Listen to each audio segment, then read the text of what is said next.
Bonsoir, peut-on faire des études supérieures sans le bac? Eh bien oui. Peut-on réussir, se reconvertir, exercer un métier hautement qualifié sans ce diplôme tant et tant convoité?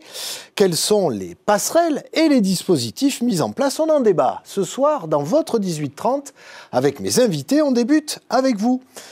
Hichem Lakhchin, bonsoir. Bonsoir. Vous êtes un récent diplômé du DAE, le diplôme d'accès aux études universitaires. Alors, on va revenir, j'allais dire, aux origines. À 15 ans, en fait, vous vous orientez vers un CAP coiffure, c'est ça? Exactement, oui. Donc, vous avez envie de pratiquer ce métier et donc vous n'allez pas, j'allais dire, plus loin dans les études, c'est ça? C'est ça. Et alors, qu'est-ce qui vous a fait revenir vers ce DAE? C'était le fait de tout simplement, j'avais envie d'apprendre, j'avais envie de découvrir. Et ça me manquait un petit peu dans le domaine de la coiffure où il y avait pas mal de pratiques et un peu pas assez de connaissances.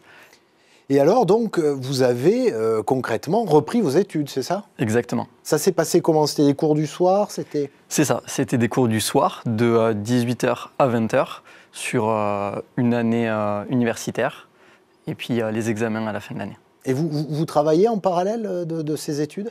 Vous continuiez à travailler ou pas? Alors, pour la première année, non. Et alors, vous dites, vous, que finalement, quelque part, c'est plus méritoire, peut-être, que le bac, c'est ça? Oui. Expliquez-nous. Alors, tout simplement, ça va permettre de démontrer des qualités humaines qui vont être votre motivation. Ça va permettre aussi de pouvoir construire un petit peu mieux votre projet professionnel que si vous aviez eu un parcours linéaire. Et en fait, ces qualités humaines sont vachement reconnues dans le domaine professionnel quand on sait les mettre en avant. Oui, c'est ça. Ça peut aussi toucher, j'allais dire, l'employeur, par exemple, sur un CV, ce DAE. C'est ça. Parce qu'on relève aujourd'hui ce parcours qui, effectivement, montre d'une certaine détermination. Persévérance, détermination, exactement. Alors aujourd'hui, vous en êtes où? Dites-nous. Je suis en Master 2 de Management. Et puis à côté, je fais une licence aussi en psychologie. En même temps. En même temps. Comme disait quelqu'un d'ailleurs en même temps. Et alors, mais pourquoi donc le choix quels sont vos objectifs, j'allais dire, professionnels ou d'avenir? Pardon, tout simplement, je souhaite apporter de la psychologie au management. De par des expériences, j'ai trouvé qu'il y avait pas mal de contraintes, d'autorité. Et donc, je me suis dit qu'une autre approche pour atteindre la performance via la considération, le respect, la valorisation, la reconnaissance, ça pouvait être plus bénéfique sur le long terme. Eh bien, écoutez, avant de rejoindre nos autres invités et de poursuivre le débat, je vous propose de regarder ce reportage réalisé lors de la remise des DAE à Toulouse, il y a quelques jours, reportage signé Stéphane Compan et Robin Doro. De larges sourires et surtout de la fierté. Pour cette cérémonie de remise de diplôme, certains sont venus en famille ou entre amis. Leur point commun, un parcours atypique mais nourri d'une même volonté, décrocher l'équivalent du bac. Et oui, cette chose va me sortir de beaucoup de situations difficiles. Ça va pouvoir m'apporter un meilleur boulot, un meilleur salaire, je l'espère. J'ai beaucoup travaillé pour l'avoir. En même temps de travailler à côté. 30 heures de travail et une vingtaine d'heures pour les cours du soir, plus bien sûr les révisions. Donc du coup, c'est vraiment une fierté de l'avoir eu. Le DAE, diplôme d'accès aux études universitaires, met en avant la promotion sociale. Il est destiné aux personnes ayant arrêté leur cursus scolaire. C'est l'opportunité pour ceux qui n'ont pas eu le bac de poursuivre des études supérieures. Le DAE, je pense que c'est plutôt une rencontre entre l'étudiant et lui-même, en se disant, voilà, qu'est-ce que je veux devenir, qu'est-ce que je veux faire ensuite. Et c'est une formation qui malheureusement tend à être un petit peu oubliée, à être méconnue de certains, qui ont besoin de s'orienter, qui ne voient pas quelle est l'alternative au bac qu'ils n'ont pas. Il y a le DAE justement pour ça. Chaque année, 200 étudiants s'inscrivent à l'université Jean Jaurès pour tenter d'obtenir le DAE. 60% d'entre eux le décrochent. Sylvie Bécaud-Glaise, bonsoir. Bonsoir. Vous êtes adjointe au service académique de l'information et de l'orientation au rectorat de Toulouse. Également avec nous, Nathalie Madère, bonsoir. Vous êtes conseillère régionale déléguée aux nouvelles chances et vous avez notamment aussi sous votre délégation les écoles de la deuxième chance. Vous pouvez nous dire en quelques mots ce que c'est, les écoles de la deuxième chance? C'est un dispositif de formation professionnelle où on accueille des jeunes qui qui ont été fragilisés, qui ont beaucoup galéré, qui sont très éloignés de l'emploi, de la formation, et qui, évidemment, sur ces prérequis qui manquent, évidemment, n'arrivent pas, bien sûr, à s'insérer professionnellement. Voilà, donc il y en a 13 en Occitanie, on en discutait justement avec madame, on en ouvre une à Montauban et à Castres, et on accueille ces jeunes avec qui on travaille aussi bien le parcours professionnel que le parcours de vie également. Voilà, et les choses vont en même temps. Sylvie Bécoglaise, on connaît aujourd'hui sur notre région à peu près le nombre de non-bacheliers qu'on suit comme ça? Oui, bien sûr. Puisqu'en fait, l'éducation nationale a quand même cette mission d'accompagner ces jeunes qui sont... oui, c'est-à-dire c'est pas parce qu'on n'a pas le bac que c'est fini. Qu'on est lâché dans la voilà. nature. Hein. Et heureusement. Et heureusement. Voilà. Donc il y a la possibilité du redoublement, il y a aussi la possibilité de rejoindre d'autres dispositifs, comme l'école, le lycée de la Nouvelle Chance, où justement, ça reste éducation nationale, où un jeune peut passer son bac de façon différente, en fait, avec une pédagogie adaptée, voilà. Donc, c'est aussi, il peut, lors de son échec, mais aussi 2 ans, 3 ans ou 4 ans après, puisque ces dispositifs sont là, accueillent des jeunes qui ont entre 18 et 25 ans. Et ça donne cette fameuse clé pour accéder à des études supérieures. Parce que le bac, c'est ça en fait. Oui, c'est la porte d'entrée. Clé vers Parcoursup et les études supérieures. Hichem Lakhchin, vous avez trouvé facilement le chemin ou ça a été compliqué? Alors le chemin pour le DAE, ça a été un peu une question de circonstance.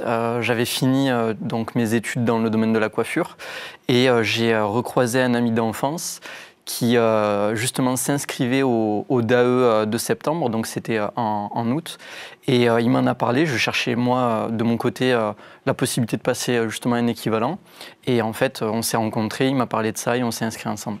Nathalie Madère, les jeunes que vous suivez, ils arrivent, j'allais dire à vous, ou vers les écoles dont on vient de parler, comment? Ils arrivent par plusieurs biais. Ils peuvent arriver par les missions locales, mais également le bouche à oreille est très très important parce que les jeunes qui ont fait l'école La Deuxième Chance, qui ont réussi, puisqu'on a pas moins de 70% de réussite, on reçoit à peu près 1500 jeunes sur toute l'Occitanie. La meilleure prescription, c'est les jeunes en fait qui ont réussi, et ça c'est très important. Voilà. Est-ce qu'on est encore aujourd'hui dans une société qui ne marche, qui ne fonctionne que par le diplôme? Non, je ne pense pas. Et heureusement, on en a la preuve là ce soir, heureusement. Mais le diplôme reste quand même important dans notre société, puisque ça donne accès à certaines études. Donc, comme par exemple médecine, sur des études de santé, sur du droit. Voilà. Ça reste essentiel. Mais heureusement. Et heureusement que ce n'est pas le cas aujourd'hui. Hichem, ce qui compte pour vous, c'est le diplôme ou le savoir, finalement? Parce que vous nous disiez tout à l'heure, j'avais envie d'apprendre des choses. Ça va être beaucoup plus le savoir, mais aux yeux des entreprises, du marché, le diplôme va justifier votre savoir. Donc c'est un passeport qui va vous ouvrir des portes et qui est important.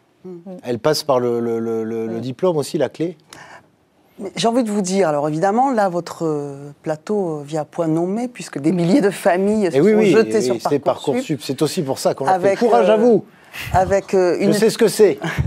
Je suis avec vous. C'est du vécu, moi aussi, avec une triple angoisse. Ça s'améliore. Triple angoisse. Qu'est-ce que tu vas faire l'année prochaine? Est-ce que tu vas être pris quelque part? Et puis, qu'est-ce que tu vas faire si tu n'as pas le bac? Mais il faut dire aux familles que la vie n'est pas foutue à 18 ans quand on n'a pas le bac. Il y a des passerelles, évidemment, vous en êtes l'exemple, l'illustration magnifique. Alors c'est sûr, ça va être difficile, hein, sans bac, c'est un sésame, un rite de passage, le bac. Ça va être difficile de devenir avocat. Chirurgien, astronaute, chirurgien orthopédiste, ingénieur, etc. Très facile, on le sait, évidemment. Il y a le DAU qui est important. Mais ce que j'ai envie de dire, c'est que sans le bac, le ciel des possibles ne se referme pas pour autant. Il y a des parcours qui sont très intéressants. C'est pas l'autoroute. D'autant que on ne sait pas souvent ce qu'on veut faire arriver au bac. Donc c'est pour ça aussi. Donc les passerelles et les portes sont multiples. Oui, tout à fait. Et justement, on en a discuté. Là, par exemple, sur l'école de la deuxième chance, il peut y avoir une passerelle vers les lycées Nouvelle Chance, où l'école de la deuxième chance va préparer ce jeune au niveau de tout ce qui est professionnel, voilà, et c'est lui donner envie d'aller vers ce diplôme pour avoir cette possibilité de poursuivre sur un BTS ou au niveau universitaire. Voilà. Donc il peut y avoir des passerelles entre nous, bien évidemment. On ne reste pas ancré éducation nationale. On travaille en partenariat sur ce public qui n'est pas forcément adapté à ce système scolaire. Oui, c'est ce que j'allais dire, parce que le système scolaire, vous y sentiez bien, vous, ou pas, Hichem? Non, pas vraiment. Enfin, à ce moment-là, vous y sentiez pas bien. Ouais. Je trouvais pas trop ma place. C'est le cas aussi des jeunes parfois que vous suivez? On parle souvent de décrocheurs du système scolaire. On a fait d'ailleurs une émission ici. J'ai presque envie de dire décrochés, c'est-à-dire que l'éducation nationale ne les a pas accrochés. Et donc, qu'est-ce qu'on fait de ces jeunes? Et c'est important qu'il y ait justement ces biais, ces biais pour justement raccrocher. Et nous, en région, justement, on a développé tout un ensemble de dispositifs dans le plan régional de formation qu'on va retrouver partout sur le territoire, et particulièrement, évidemment, le plan régional de formation, c'est pour les demandeurs d'emploi, c'est pour les salariés en reconversion professionnelle, mais c'est pour les jeunes. Et on a des dispositifs régionaux, justement, les écoles de la deuxième chance, les écoles de la transition écologique, les écoles du numérique, qui permettent, sans prérequis, de pouvoir raccrocher. Parce que ce qui est essentiel, et là il faut le dire, c'est la formation. Il ne faut pas lâcher la formation parce que c'est le meilleur passeport pour réussir un parcours professionnel. Et il faut dire aussi que ce n'est pas parce que vous avez décroché que l'éducation nationale vous oblige pour autant. Alors, pas du tout. C'est même dans l'obligation de l'éducation nationale, puisqu'on met vraiment, il y a un focus sur la prévention au niveau des établissements, et de plus en plus. Donc, il y a une politique de prévention auprès des enseignants, auprès de toute l'équipe éducative. Et l'obligation de formation des 16-18 ans, c'est la loi. Donc non, l'éducation nationale, malheureusement, ça ne s'est pas passé, voilà, et tu as réussi différemment. Mais l'éducation nationale a cette obligation. Quel message on fait passer aujourd'hui à un jeune qui nous regarde, qui n'a pas eu le bac et qui se dit, bah, tiens, moi j'aimerais bien être dans sa peau? Je dirais d'apprendre à te connaître. Que ce soit tes qualités, tes défauts, ce que tu souhaites faire, ce qui t'anime, et de te rapprocher un petit peu, de te renseigner au niveau des métiers qui correspondent un petit peu à cette identification que tu auras pu faire de toi-même. Et ça va te donner quelques pistes. Et après, va approfondir, va sur le terrain, pose des questions, renseigne-toi, et tout est possible. C'est ça la clé, apprendre à se connaître aussi, Nathalie Madère? J'ai envie de dire que l'enjeu majeur pour les jeunes, et vous avez mis du temps, vous, pour trouver votre voie, c'est l'orientation. Parce que la désorientation, c'est un gâchis. Pour les familles, c'est un sentiment de fatalisme. Et donc, il faut une orientation qui soit choisie. Alors, je dis ça, évidemment, c'est des mots. Oui, mais au contraire, nous, en région Occitanie, on a créé un véritable service public de l'orientation. Et particulièrement, on a un site, Me former en région, une carte interactive où on va retrouver toutes les informations, on va retrouver de l'accompagnement. Eh bien, on va renvoyer vers ce site, parce que c'est déjà l'heure de nous quitter. Merci en tout cas, parce que je pense qu'au-delà des infos pratiques qu'on a délivrées, on a aussi délivré un sacré message d'encouragement et d'espoir, et c'était important. Merci à vous trois pour vos expertises et vos témoignages. Mais ici, on ne peut pas aller au repêche au niveau du temps, hein, parce que ça file. Il est déjà 18h53 sur France 3 Occitanie. L'information de proximité se poursuit.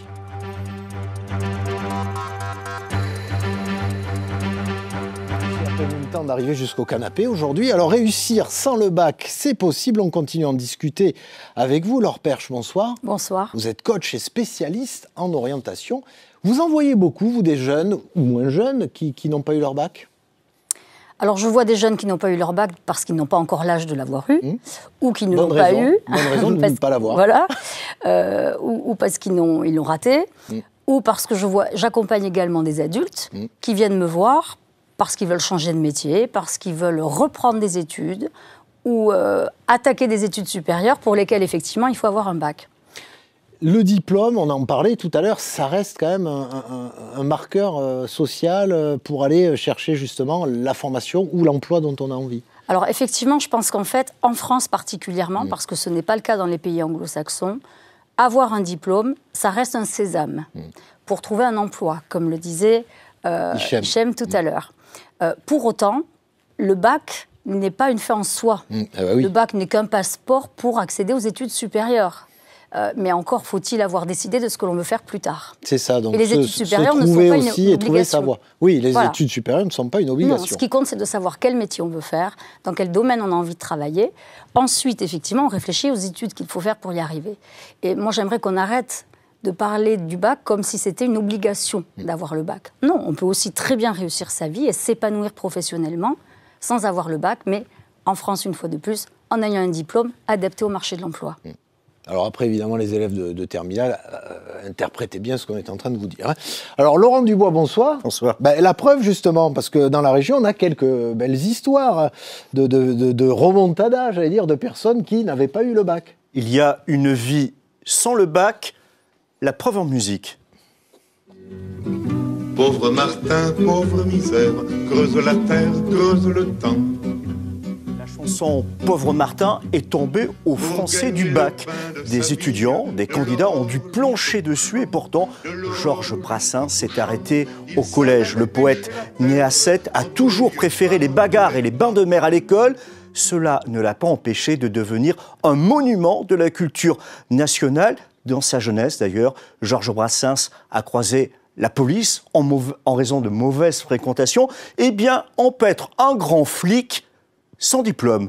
Le directeur départemental de la sécurité publique de l'Hérault, Yannick Blouin, n'a aucun diplôme. Il a été militaire, parachutiste à Carcassonne. Il devient policier, gardien de la paix, officier, commissaire de police. Il gravit tous les échelons et s'est transformé, comme pour une autre figure sportive de notre région, Christophe Urios, joueur au Castres Olympique, joueur à Carcassonne, entraîneur du Castres Olympique, et tout cela sans bac.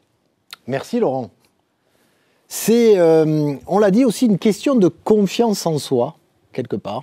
Oui, je travaille beaucoup là-dessus, justement, avec toutes les personnes que j'accompagne, et j'en ai pris conscience de ce problème-là dans mon emploi précédent, dans un de mes emplois précédents, lorsque j'accompagnais des personnes très en difficulté, les plus éloignées de l'emploi, puisque j'ai dirigé une agence d'intérim d'insertion dans une autre vie.